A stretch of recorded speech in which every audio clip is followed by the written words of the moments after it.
2 వారాల పాటు హౌస్‌లో ఉన్న రమ్య ఆట సంగతి పక్కన పెట్టేస్తే, మాటతో పెద్ద కాంట్రోవర్సీ సృష్టించింది. కళ్యాణ్‌ని అమ్మాయిల పిచ్చి అనడం, రీతూ, డెమాన్ మధ్య గొడవ పెట్టడం, తనుజ కళ్యాణ్‌పై సెటైర్లు వేయడం, ఇలా రమ్య గట్టిగానే గేమ్ ప్లాన్ చేసింది.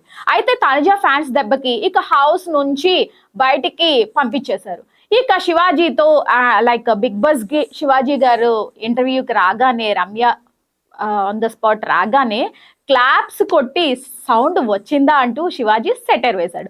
వచ్చింది సార్ అని రమ్య అనగానే విజిల్ వేసిన సౌండ్ ఇంకా బాగా వినబడిందా, అక్కడ బాగా వినబడిందా అని శివాజీ అన్నారు. ఇక్కడే బాగా వినిపించింది సార్ అని రమ్య ఆన్సర్ ఇచ్చింది. చాలా యాటిట్యూడ్ అనుకుంటా. తర్వాత స్క్రీన్ మీద తాబేలు ఫోటో చూపించి ఎవరికి సూట్ అవుతుంది అని అడిగితే రాము పేరు చెప్పింది.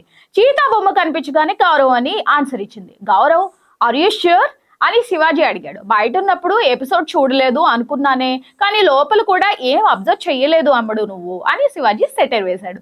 సో ఈ ఎపిసోడ్ అంతా చూస్తే ప్రోమోలోనే మామూలుగా ఎంజాయ్ చేయలేదు నేనైతే.